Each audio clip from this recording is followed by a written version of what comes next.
Maldita Reencarnação, capítulo 34, Rua Bolero 1. Os demônios gostavam de invadir os sonhos dos humanos. Ao contrário da realidade, tudo era possível dentro dos sonhos. Não importava quão miserável fosse sua realidade, em seus sonhos, você poderia alcançar qualquer felicidade que desejasse. Mesmo que não consiga comer nada agora, em seus sonhos, você era capaz de provar todas as iguarias do mundo. Mesmo se não tivesse um centavo no bolso, em seus sonhos, poderia viver em uma mansão cheia de tesouros de ouro e prata. Sejam familiares, amigos ou amantes mortos, mesmo que não possa encontrá-los na realidade, em seus sonhos, você pode até criar novas memórias com eles. Você poderia fazer o que quisesse em seus sonhos. Seus sonhos podem ser preenchidos com felicidade e alegria eternas. Por isso são chamados de sonhos. Mesmo entre os demônios eram particularmente desagradáveis. Eles se aprofundavam nos pontos fracos do coração sobre os quais suas vítimas, humanos, não podiam fazer nada. Eles mostravam aos humanos coisas que não poderiam alcançar na realidade, coisas que só eram possíveis em seus sonhos. Ao fazer isso, eles criaram uma falsa sensação de felicidade que costumava enganar suas vítimas. Lovelian havia mencionado a rainha dos demônios da noite. Na vida anterior de Eugene, ela era um dos demônios que Amel mais desejava matar.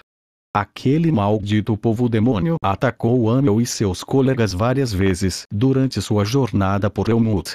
Os demônios que serviam a rainha invadiam seus sonhos sempre que tinham uma chance e forçavam Amel a relembrar seus maiores arrependimentos, a família que ele havia perdido em um ataque de monstros, seu desamparo por não poder fazer nada e os constantes sentimentos de rivalidade e inferioridade que marcaram sua relação com Vermouth. Tudo isso acabava sendo destacado em seus sonhos. Em seus sonhos, Amel não perdeu sua família. Em vez disso, os talentos inatos do jovem Amel floresceram milagrosamente, permitindo que ele matasse os monstros. Seus pais e os outros aldeões celebraram Amel como um herói. Em seus sonhos, Amel era simplesmente maior que Vermouth. Não importava o quanto tentasse, Vermouth não conseguia derrotar Amel. É porque você é um idiota, Amel zombava de Vermouth. Em seus sonhos, Amel estava na vanguarda da tropa de subjugação.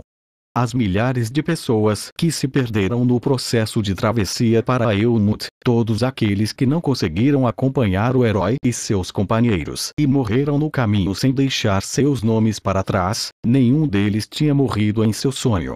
Seguindo em frente, ele havia derrotado todas as ameaças que estavam em seu caminho, e Amel conseguiu salvar todas aquelas incontáveis vidas. Então finalmente derrotou o último dos reis demônios. Mas apenas em seus sonhos. Algo assim não poderia substituir a realidade. Amel, não, Eugene estava amargamente ciente desse fato. Não importa quão doce seja o sonho que o demônio da noite lhe mostrou, nunca poderia se tornar realidade. Depois de acordar do sonho, a doçura que restava dessa ilusão era contrastada com a realidade e só gerava um ódio amargo de si mesmo. Embora possa encontrar a felicidade de tal sonho, isso só fazia a realidade parecer ainda pior. Para mudar sua realidade de merda, a última coisa que precisava fazer era mergulhar de volta em seus sonhos. Você precisava destruir a ilusão. Precisava matar o demônio da noite, que estava tentando balançar seu coração mostrando-lhe uma ilusão tão maldita e eventualmente levando você a se perder em um sonho vazio. 300 anos se passaram desde então. Os reis demônios, o povo demônio e os demônios mudaram ao longo do tempo. Eugene podia entender o que Lovelian estava tentando dizer. Não havia nada particularmente errado com suas palavras. Ele queria que Evard, que estava esmagado por sua maldita realidade, pelo menos recuperasse o fôlego em seus sonhos. Estou velho demais para isso, murmurou Eugene enquanto massageava as têmporas. Embora pudesse entender, ao mesmo tempo, simplesmente não conseguia entender. Porque conhecia o horror dos demônios e a futilidade dos sonhos que mostravam. Eugene não podia considerar a conduta vergonhosa de Evard um assunto leve. Enquanto Evard fosse viciado em sonhos, ele continuaria se afastando da realidade. Acabaria se tornando um idiota. Embora não tivesse nenhuma afeição fraternal por Evard, ele recebeu muitos favores de Gilead. Velhas? Do que você está falando de repente? Veio uma pergunta surpresa. Estou dizendo que sua roupa é realmente antiquada. Disse Eugênie, virando a cabeça para encarar o questionador. Ele estava sentado em uma das carruagens aéreas. Gargita estava sentado à sua frente. Embora o interior da carruagem fosse bastante espaçoso, Gargit, cujo corpo era inutilmente grande, teve que curvar os ombros ligeiramente para caber dentro. Por que está chamando minhas roupas de antiquadas? Perguntou Gargit. Eugênie criticou. Não é por causa desses barbados de aparência estúpida pendurados em você. Quem diabos te vestiu com essa roupa? Minha mãe escolheu minhas roupas e disse que eu estava muito bonito nelas. Agora que olho mais de perto, realmente ficou bem em você. Quando adiciona babados à sua aparência, que está praticamente transbordando de ferocidade, você parece uma fera escondendo suas presas. Com essas palavras alteradas às pressas, Gargit sorriu de felicidade. Foi exatamente o que pensei. Embora Eugênie quisesse desesperadamente retirar as palavras que acaba de proferir, o olhar anterior de desgosto lamentável de Gargit tinha sido doloroso até mesmo para olhar. Gargita estava vestindo um terno formal com babados costurados em seus braços e peito. Embora o cheiro do perfume felizmente cobrisse o cheiro do corpo de Gargit, na verdade parecia mais perturbador quando o cheiro de colônia foi adicionado à sua aparência já incomum. Você não precisa colocar mais nenhuma colônia. Eugênie permitiu de má vontade. Por que não? Perguntou Gargit. Com sua aparência, o cheiro do odor corporal parece mais natural e combina mais com você do que a colônia. Eu também tive a mesma sensação. Eugênie virou a cabeça para olhar pela janela mais uma vez. Era a noite da lua cheia. A noite em que a Rua Bolero finalmente abriria. Evard tinha deixado a torre esta manhã. Ouviu dizer que Evard disse que estava saindo para comprar alguns materiais para experimentos mágicos. Embora Eugênie não soubesse se essa desculpa era verdade ou não, não havia como um cara que ficou em seu quarto por todo esse tempo sair hoje de todos os dias. Idiota, Eugênie zombou enquanto olhava para seu reflexo na janela. Seu rosto e a cor do cabelo haviam sido alterados. Ainda era muito cedo para ele poder usar o feitiço de alto nível polimorfia, mesmo que quisesse. No entanto, ele foi capaz de usar alguns feitiços de baixo escalão para mudar suas características faciais e cor do cabelo. Até agora, Eugênie só tinha aprendido feitiços até o segundo círculo. Embora ainda não houvesse uma resposta à carta de recomendação que Lovelian enviou, ele decidiu ouvir o conselho do homem. Ele pode não ter certeza de que um passe de entrada para Cryon seria entregue, mas até ter certeza, Eugênie decidiu não aprender mais nenhum feitiço. Em vez disso, Eugênie revisou a magia já armazenada em sua cabeça, organizou os feitiços do primeiro e do segundo círculo que aprendeu nos livros introdutórios de magia. Tinha praticado a substituição de um núcleo por um círculo e ficou mais familiarizado com a conjuração de feitiços. Como resultado, Eugênie foi capaz de conjurar qualquer feitiço do primeiro e segundo círculos, sem dificuldade. O feitiço que ele havia lançado em si mesmo também era um feitiço do segundo círculo. Era um feitiço de transformação rudimentar que poderia ser interrompido mesmo por um feitiço inferior de dissipar, mas era adequado para um lugar como a Rua Bolero. Embora mantivesse a aprovação tácita das autoridades, a maior parte dos negócios feitos na Rua Bolero ainda era contra a lei. Entre os que iam e vinham pela Rua Bolero, muitos optavam por esconder suas identidades.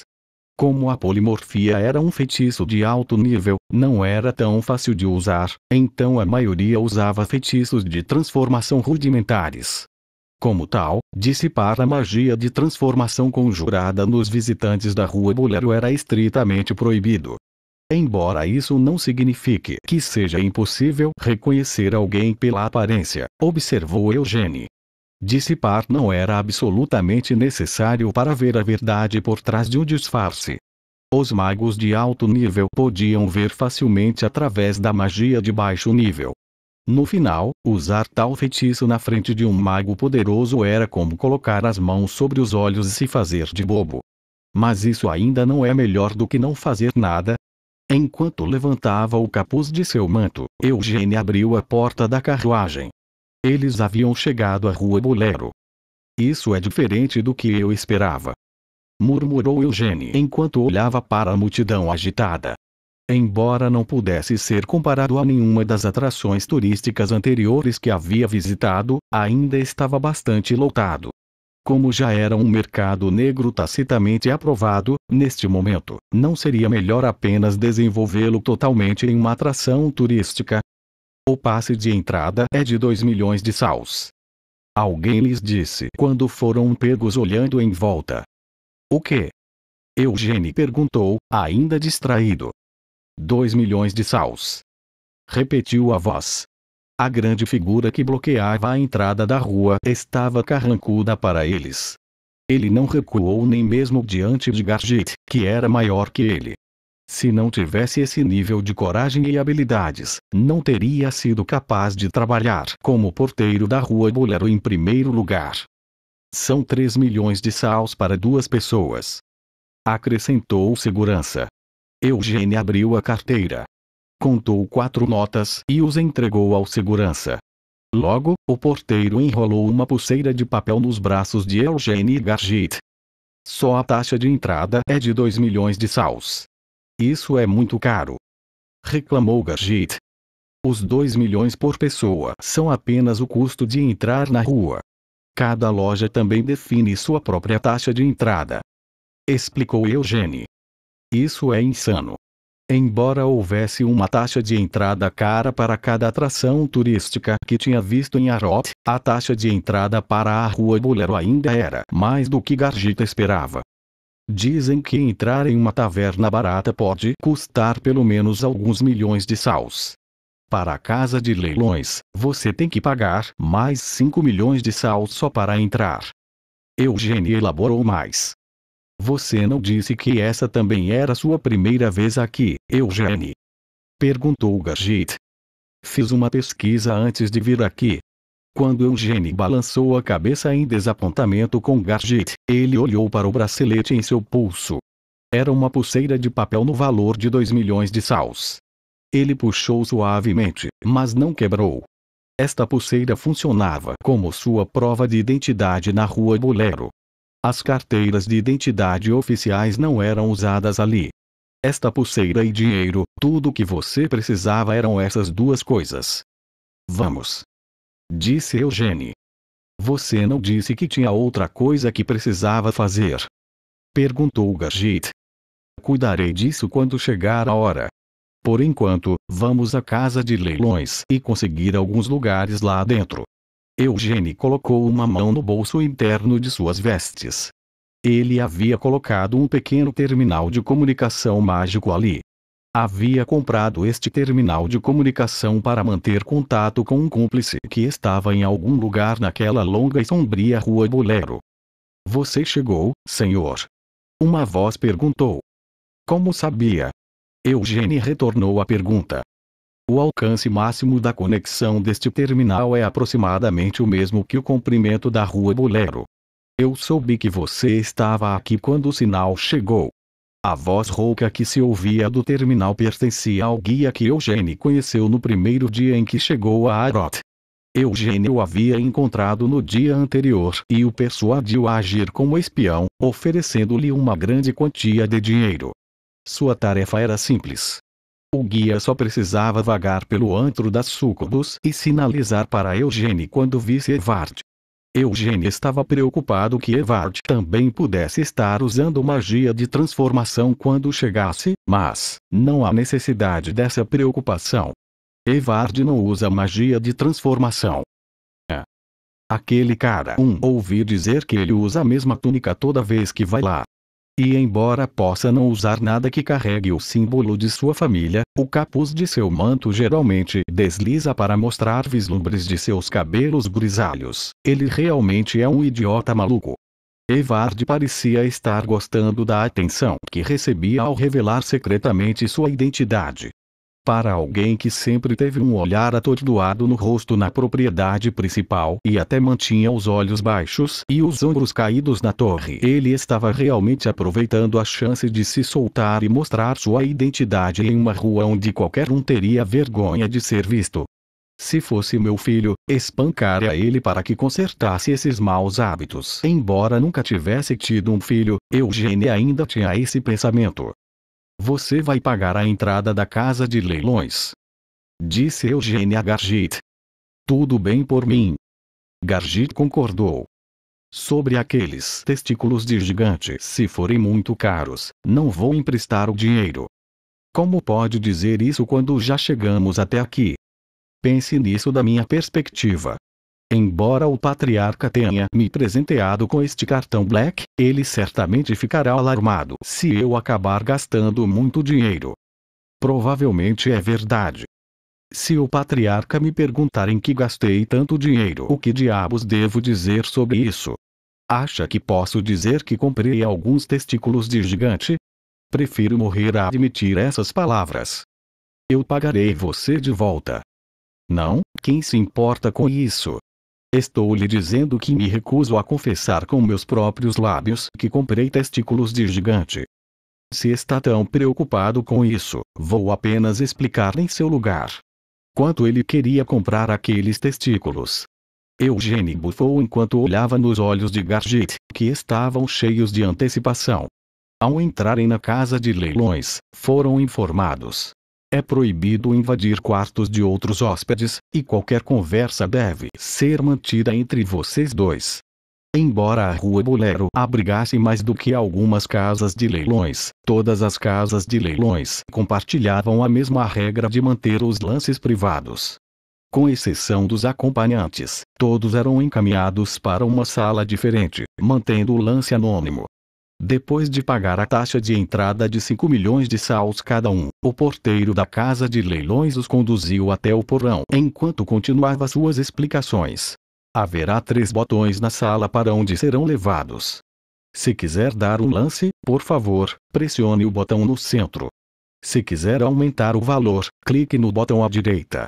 E se precisar de qualquer outra ajuda, por favor, pressione o botão à esquerda. Eugênie e Gargit foram conduzidos a uma sala espaçosa. Havia uma janela de vidro opaco cobrindo a frente da sala, e nenhum som podia ser ouvido do lado de fora. Assim que se sentaram, os funcionários usando máscaras trouxeram um pouco d'água. Desejam beber alguma bebida alcoólica? Perguntou o funcionário. Não, tudo bem. Respondeu Gargit com a voz grave. Com base em sua aparência, pode ser impossível acreditar, mas Gargit ainda tinha apenas 18 anos. Claro, a idade não importava na Rua Bolero. Este era um lugar onde até uma criança de 10 anos podia comprar álcool, desde que tivesse dinheiro para isso. Achei que você não estaria interessado em assistir ao leilão, comentou Gargit. Preciso fazer alguma coisa para passar o tempo, e estou um pouco curioso sobre o que pode sair daqui. Respondeu Eugênie enquanto inclinava a cadeira para trás. A janela da frente oscilou, e de repente a figura de um homem se refletiu dentro do vidro onde antes nada podia ser visto. Era um homem vestindo um fraque elegante e uma máscara. Nesta noite de lua cheia verdadeiramente linda, agradecemos por encontrar o caminho para nossa casa de leilões. O homem continuou falando como uma inclinação de cabeça. Nossa casa de leilões lida principalmente com materiais mágicos raros provenientes de Elmut. Como devem saber, existem muitas casas de leilões situadas nesta rua. No entanto, estou confiante de que nossa casa de leilões é incomparável quando se trata de materiais mágicos provenientes de Elmut. Inesperadamente, ouvi dizer que esta rua tem até uma casa de leilões de escravos. Mencionou Gargit. Sério? Eugênie reagiu surpreso. A escravidão era uma ofensa criminal ultrapassada e maligna que já havia sido abolida durante sua vida anterior. O alquimista me contou sobre isso. Gargit revelou.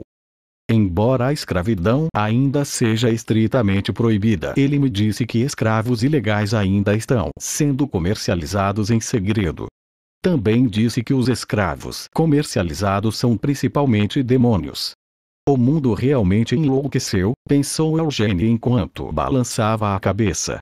O povo demônio estava realmente sendo levado como escravo e vendido para humanos.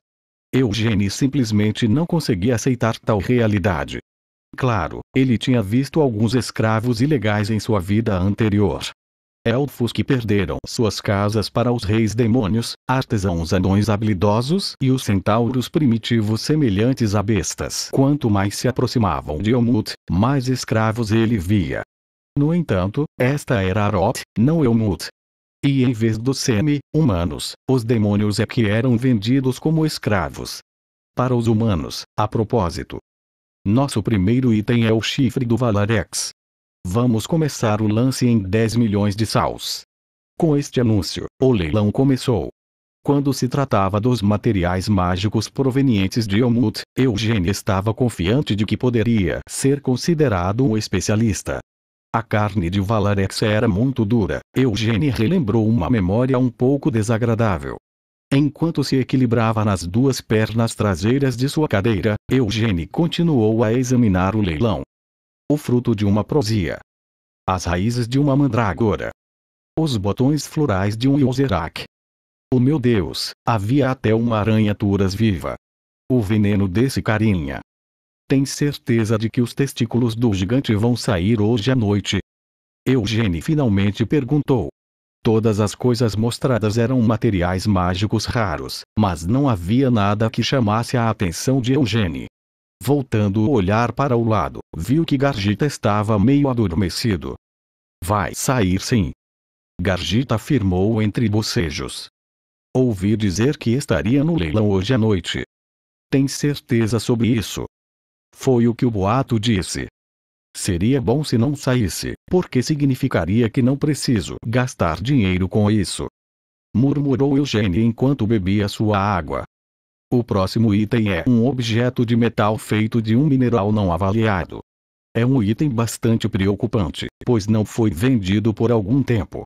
Nosso leilão não conseguiu ver através do verdadeiro valor desse material, mas talvez um dos convidados que nos visita hoje possa ter alguma ideia do verdadeiro valor desse objeto de metal. Ao contrário das vezes anteriores, seu discurso atual foi bastante longo. Este objeto de metal foi encontrado nas colinas Khazard de Elmut. Se for colocado ao luar, emite uma luz extremamente bonita, mas, francamente, não parece ser de nenhuma utilidade além disso. Embora seja muito difícil de ser usinado, também não parece reagir a mana. Disseram que não conseguiam vendê-lo há muito tempo, então por isso que tinha essa explicação.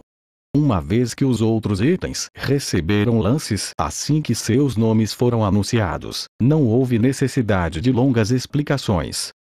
Pode ser uma boa opção de enfeite para colocar na janela do seu quarto, pois brilha lindamente sob a luz da lua. Os convidados que chegaram aqui não vieram para fazer lances nessas coisas. Que uso você poderia ter para um pedaço de metal duro que era impossível de reforjar e nem mesmo aceitava mana? No entanto, Eugênie olhou para aquele objeto de metal com um olhar possessivo. O pedaço de metal era apenas do tamanho de um polegar, mas ele o reconheceu como um fragmento de outra coisa. Vamos começar o lance em 1 milhão de saus. Os itens revelados até agora todos tinham um preço base de pelo menos 10 milhões de saus. Assim, este objeto de metal teve um preço excepcionalmente baixo. Eugênie apertou o botão imediatamente. Eugênie. Gargit virou-se para Eugênie com um olhar alarmado. Ah, gostaria de fazer um lance? 1 milhão de saus. Gritou Eugênie sem qualquer hesitação. Ele sabia o que era aquele pedaço de metal. Uma lâmina fraca que mal brilhava quando estava fora do luar. Destruição em forma de espada. A espada que tornou a espada sagrada obsoleta. Uma espada que foi apagada da história. A espada do luar,